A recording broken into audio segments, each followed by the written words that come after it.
My husband said his paycheck was his alone, so I split every bill to the penny and stopped covering for him. Then one letter arrived and wiped the smile off his face. Have you ever found yourself at a crossroads, realizing the person you share your life with is a stranger? What if the calm before a storm was a calculated silence, leading to an undeniable truth? This is a story about a woman who quietly collected the pieces until they formed an unignorable picture.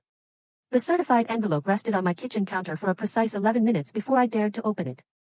I recall the exact time because our microwave clock blinked 6:42 p.m. when I first walked in, and 6:53 when my thumb finally broke the seal. My daughter, Clara, was at the table, engrossed in a dinosaur-themed worksheet, painstakingly tracing letters with a purple crayon. I didn't want her to witness the contortion my face was about to make. Inside was a legal petition.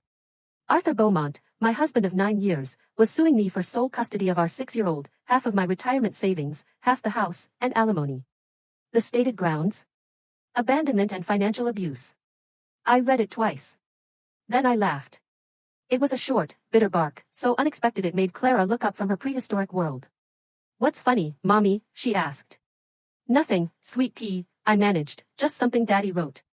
Because here's the truth about that letter. 3 weeks earlier, I had been the one who placed a printed spreadsheet by his coffee mug.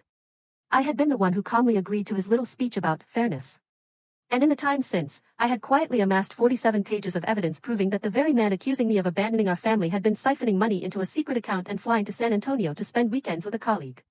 So, when I say I laughed, understand this, it wasn't because the letter didn't sting. It was because Arthur didn't know what I knew. I had been meticulously documenting everything for 2 weeks. And documentation, it turns out, doesn't care how loudly you yell. My name is Sarah Miller. I was 34, a senior software engineer at a thriving fintech company in Austin, earning $145,000 annually. Arthur was 36, working in regional sales for a building supply distributor, making $78,000. We had been married for 9 years, a couple for 11, and our daughter, Clara, was 6, obsessed with dinosaurs, and utterly allergic to bedtime. For most of our marriage, our finances operated in that unspoken way many households do when no one explicitly discusses them. I earned more, so I paid more. Not by formal agreement, but simply because it happened. The mortgage debited from my account because it could absorb it. Clara's daycare autopay linked to my card because I'd set it up when she was 8 months old and Arthur was between jobs, and it was never changed. Groceries, insurance, the payment for my sedan, the one we both drove, though Arthur used it for his gym 4 times a week for 2 years, and Clara's orthodontist bills, all flowed through me. Arthur covered his phone bill. He'd occasionally treat us to dinner, usually when it was his idea. The same month our water heater burst, requiring a $2,400 repair, he bought himself a new game console. I paid for the repair from my emergency fund without a word. What else was I supposed to do? Turn it into a fight? I told myself it would balance out. I told myself he worked hard, too, just in a lower-paying job, and that wasn't his fault. Love wasn't a ledger, I'd convinced myself for years. I genuinely believed that the early red flags were small enough to explain away. Arthur began spending more weekends at the office, closing out quarterly numbers, he'd say. He started taking his phone into the bathroom, which I dismissed as a typical male habit, scrolling endlessly like so many others. He traveled to San Antonio for regional training 3 times in 8 months, which only struck me as slightly odd because his territory was East Texas, and San Antonio wasn't particularly central. But I had a demanding job, a 6-year-old, and a nightly 9 p.m. battle over bedtime. I simply didn't have the emotional energy to scrutinize my husband's travel schedule. Then came the dinner. It was a Tuesday.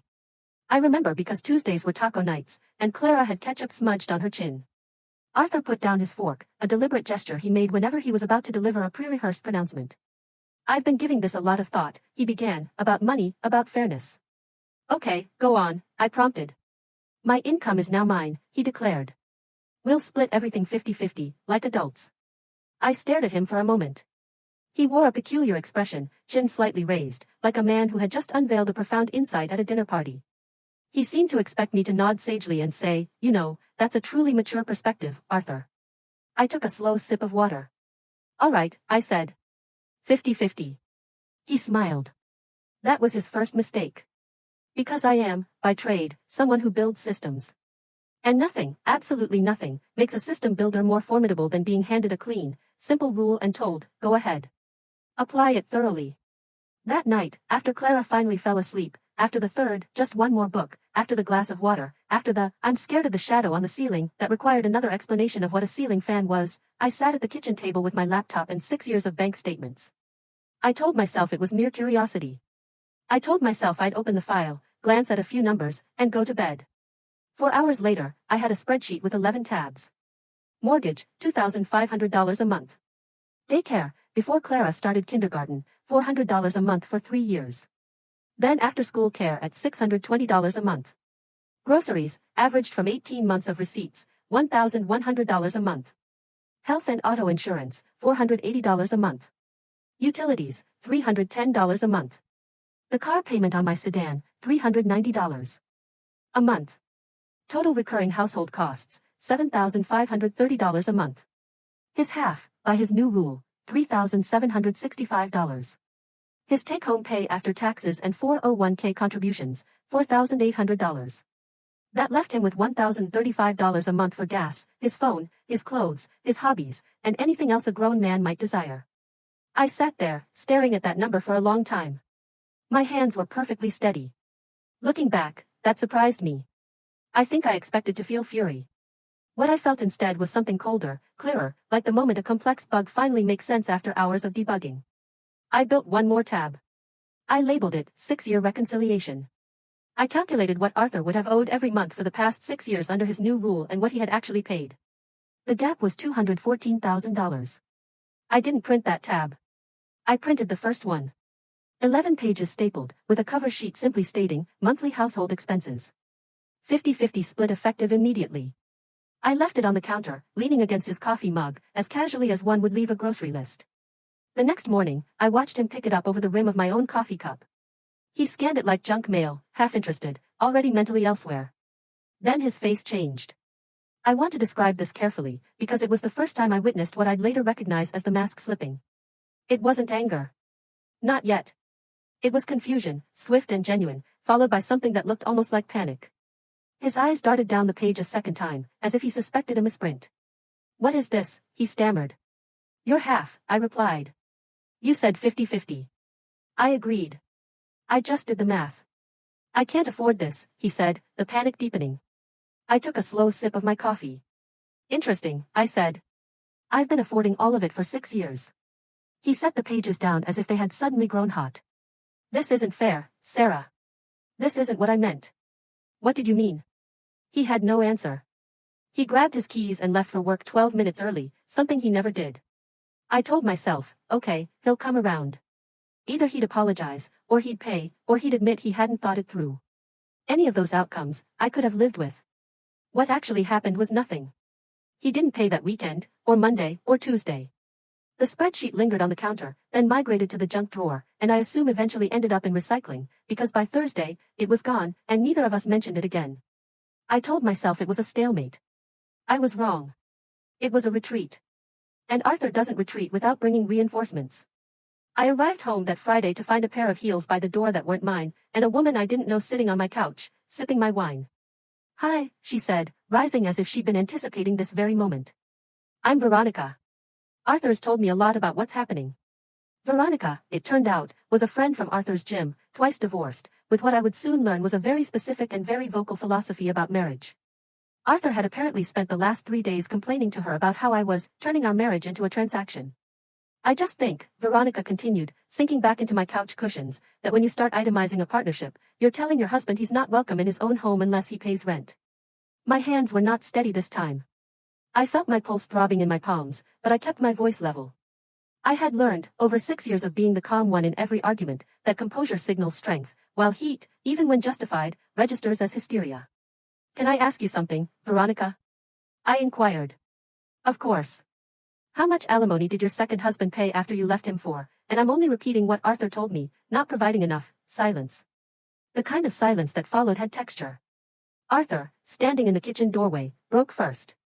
"Jesus, Sarah, you're destroying our family over money." "No," I said, and I remember this part distinctly because it was the first time I'd articulated it aloud and truly felt its truth. "I'm exposing it." Veronica left about 10 minutes later. She did not finish the wine. The next red flag emerged on a Tuesday, around 4:15 p.m., while I was in a sprint planning meeting. My phone vibrated with a recognized number, Little Stars Daycare, where Clara went 3 days a week. "Hi, Mrs. Miller," said Emily from the front desk. "I just wanted to let you know Arthur's autopay for this month's tuition bounced, and we haven't received the manual payment either." We do need that resolved by Friday, or we'll have to discuss Clara's enrollment. My stomach plummeted, not over the money, which I could cover instantly, but because I hadn't known about this. At some point, without telling me, Arthur had moved Clara's after-school tuition, $620 a month, onto his own card, quietly, like a man setting up a smaller, separate life. I paid it from my phone before the call ended. That night, I went home and asked him about it as calmly as I could. A mother should handle childcare, he said, not looking up from his phone. There it was. Not confusion, not a budgeting error. Belief. A genuine, settled conviction that childcare, our daughter's after-school care, was somehow categorically mine. Even while the rest of his money sat untouched for things I'd never see. I didn't say anything else that night.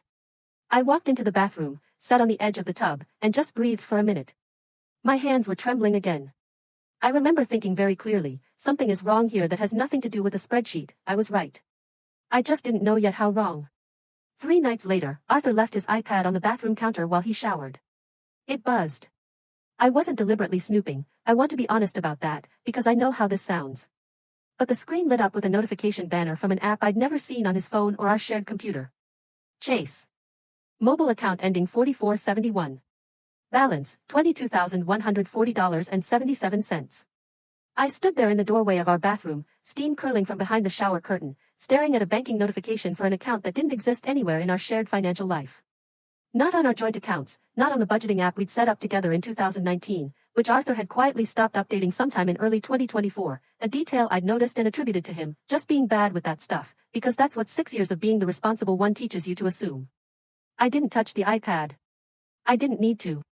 I just stood there, doing the math in my head the same way I'd done it at the kitchen table 3 weeks earlier, except this time the numbers were doing the work for me. 8 months. If that account had been steadily growing, and if, as I now strongly suspected, Arthur's sudden inability to afford his half of $3,765 a month had started around the same time, then he hadn't been unable to pay. He'd been hiding money from me, while telling me to my face that he didn't have $620 a month for our daughter's after-school care. I went back to bed before he got out of the shower. I lay there with my eyes open until 1 a.m. And somewhere around midnight, a thought arrived that I couldn't shake. If he's hiding money, what else is he hiding? The next morning, while Arthur was in the shower again, a man's routines are a gift to the person investigating him, I opened the Venmo app on our shared family iPad, the one we both used for splitting bills with friends. I told myself I was checking if he'd reimbursed me for the daycare payment. He hadn't. But scrolling down, I found a name I didn't recognize, saved simply as Natalie. A $64 payment memo, dinner. A $310 payment memo, hotel split, TX. A payment with a single heart emoji and no memo at all for $45. And 3 separate charges, each around $100, each labeled only with a date. Each date, when I checked against our shared calendar, aligned perfectly with one of Arthur's regional training trips to San Antonio. I sat on the cold bathroom tile, actual goosebumps prickling my arms, and took screenshots of every single one. My hands shook so badly, the first 3 photos came out blurry. I had to brace the iPad against my knee to hold it still. Then I sent everything to my brother, Ethan, who works in IT and has, ever since we were kids, possessed an almost frightening talent for unearthing things people prefer to keep buried. His reply arrived at 2:14 a.m. I found out who Natalie is. Sit down. Natalie Price, Senior Marketing Director at Arthur's company, mid-30s, based out of the San Antonio regional office. Her LinkedIn listed a promotion to that role roughly 9 months ago. 9 months, right around when the training trip started. I didn't cry. I want to be clear about that, because people often expect tears at this point in the story, and they didn't come. Not yet. What I felt instead was something closer to relief. Not because I wanted this to be true, but because for the first time in months, the confusion was gone. The fog lifted. Every strange detail, the bathroom phone habit, the bounce daycare payment, the sudden fairness speech that conveniently coincided with his need for a private income, all clicked into a single, ugly, coherent shape. I closed the laptop, went to bed, and in the morning, I called a lawyer. Eleanor Vance had been practicing family law for 22 years, the last 11 almost exclusively in high-conflict divorce and custody cases. Her office was on the 9th floor of a downtown building, all glass and quiet. She had a way of looking at you over her glasses that made you feel she'd already heard your story 100 times before, which, it turned out, she had. I laid it all out for her, the spreadsheet, the daycare call, the hidden account, the Venmo screenshots, Natalie Price's LinkedIn profile. She didn't react as I expected. No gasp, no sympathetic head tilt. She just nodded slowly, like a doctor reviewing an X-ray. The hidden account matters, she stated. The affair matters. Judges aren't supposed to weigh adultery and property division in Texas, but it matters for credibility. And credibility matters a lot once this gets in front of a judge. But I'll tell you what your strongest card is, and it's not the affair. What is it? I asked. 6 years of documented financial imbalance, followed by a sudden, one-sided demand for an equal split that he never intended to follow himself. That's not a marriage disagreement. That's a pattern. And patterns are what judges believe. She told me to do 3 things: act normal, gather everything, and wait. Don't confront him yet, she advised. The moment you confront him, he starts thinking like a defendant. Right now, he doesn't know you know anything. That's the most valuable thing you have. Don't spend it cheaply. So, for 2 weeks, I cooked dinner. I asked Arthur about his day. I let him kiss me on the forehead. And every single night, after he fell asleep, he'd started sleeping like a man with nothing on his conscience, which I now understood was its own kind of tell. I copied another statement, another screenshot, another piece of the picture. Eleanor connected me with Michael Chong, a forensic accountant she'd worked with on a dozen cases. Michael's job was to take my 11-tab spreadsheet and Arthur's hidden account activity and transform it into something a judge could absorb in 15 minutes and understand completely. He constructed a single timeline: 6 years of household contributions on one side, 8 months of secret savings and Venmo transfers to Natalie on the other, lined up month by month. This is about as clean as these things get, Michael told me on our second call, almost gently, as if he felt bad for how clear it was. Most spouses are sloppy about hiding money. Your husband was sloppy about everything. Eleanor also brought in Detective Reynolds, a licensed private investigator she used sparingly and only when it was absolutely necessary. I balked at first. It felt like overkill, like something out of a TV show. But Eleanor was blunt. If this goes to trial, I saw a notification on his iPad, is hearsay his lawyer will dismantle in 30 seconds. A licensed investigator's report is something different. Detective Reynolds spent 4 days confirming what I already knew: Natalie Price's name on the lease of a short-term rental in San Antonio, dated to overlap with 2 of Arthur's training trips. A credit card statement, subpoenaed later with Eleanor's help once the petition was filed, showing the 3rd Airbnb booking paid for from the hidden Chase account ending in 4471. By the time Detective Reynolds' report landed in my inbox, I had 6 years of bank statements, a forensic accounting timeline, 3 Venmo screenshots, a private investigator's report, and the daycare's own billing records showing the bounced payment and Arthur's verbal refusal to cover it.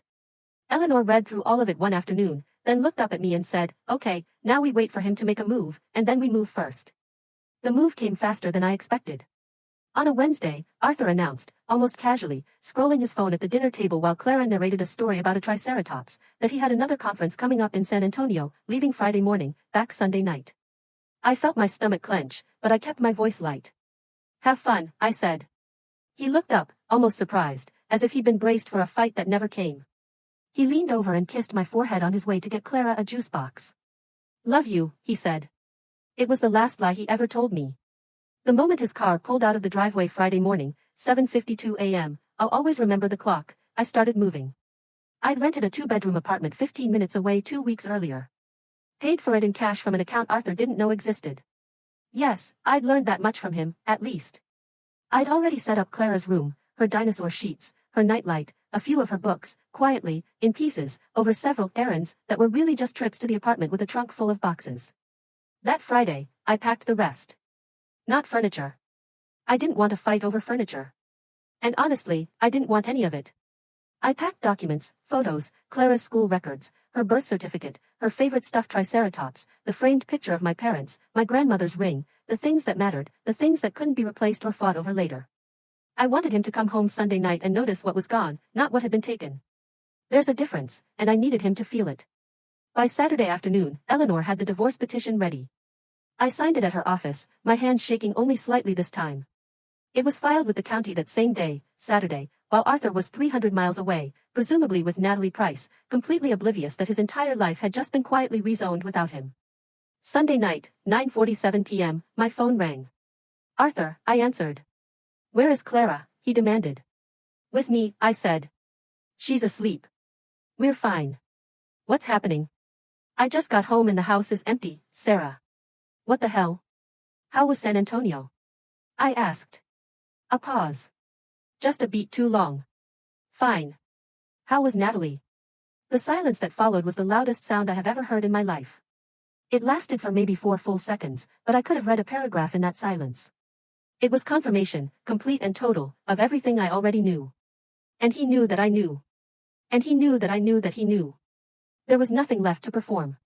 It's not what you think, he finally said. It's exactly what I think, I countered. And for the first time in this entire ordeal, my voice cracked, not from sadness, but from the sheer, profound release of saying it all aloud after weeks of silence.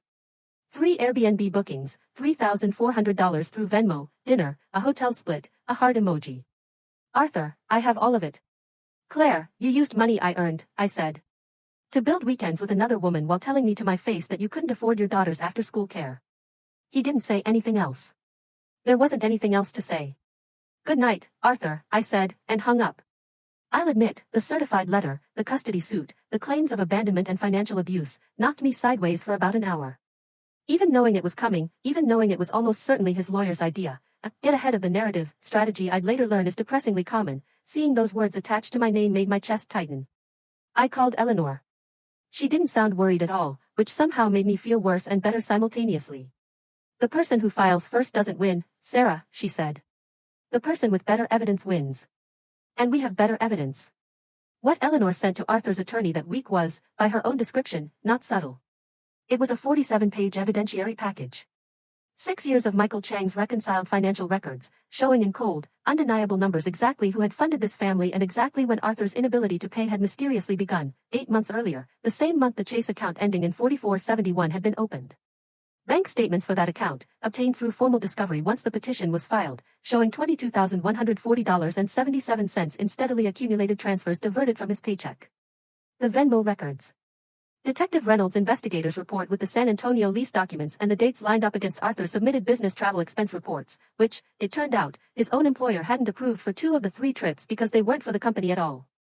And the daycare records, Emily from Little Stars had, at Eleanor's request, provided a written statement confirming the bounced autopay, the date, and a brief note about the phone call in which Arthur had stated he didn't believe childcare was his financial responsibility.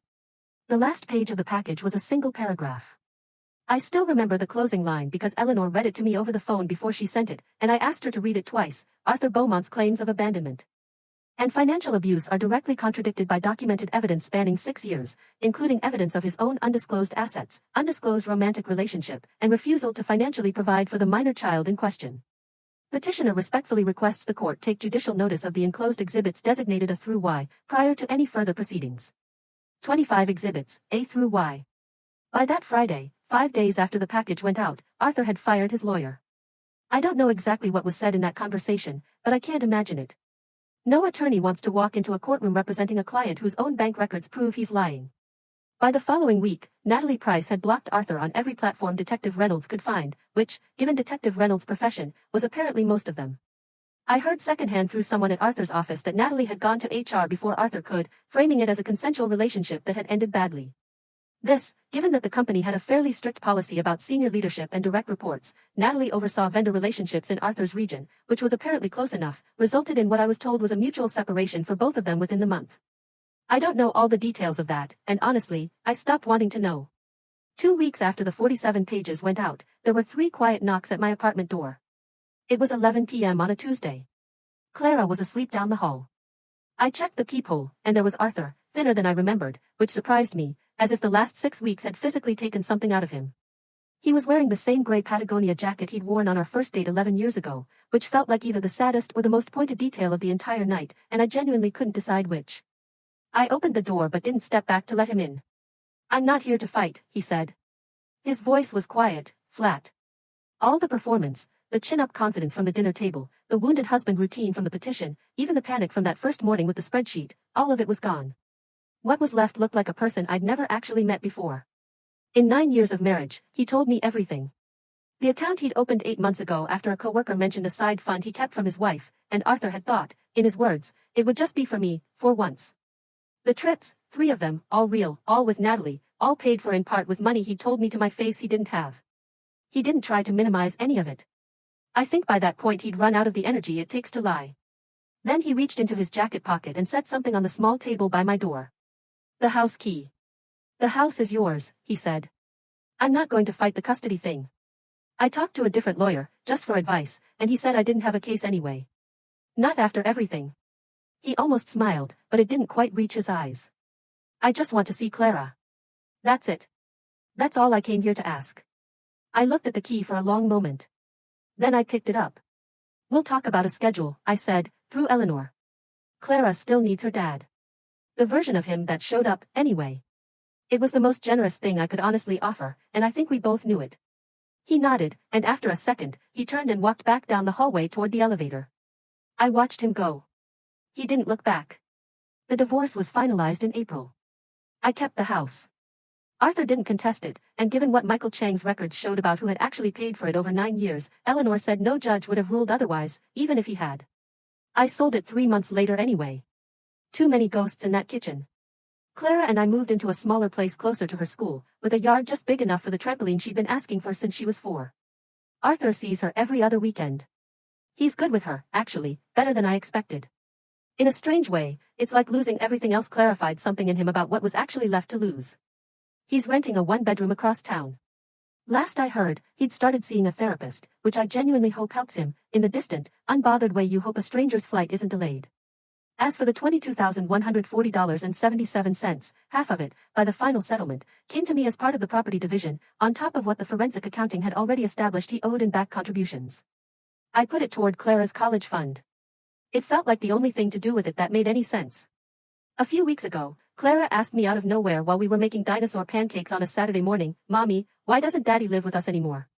I thought about all the things I could say, the spreadsheet, the 50-50, the hidden account, the Venmo, San Antonio, the 47 pages, Exhibit A through Y. What I actually said was, sometimes grown-ups want different things, sweet pea. But Daddy loves you, and I love you, and that part never changes. She nodded, satisfied, and asked if she could have chocolate chips in her pancakes, too. I said yes. Obviously, I said yes. Arthur wanted his income to be his. Separate, protected, untouchable. His. He got exactly that. It just turned out that everything else was never really his to begin with.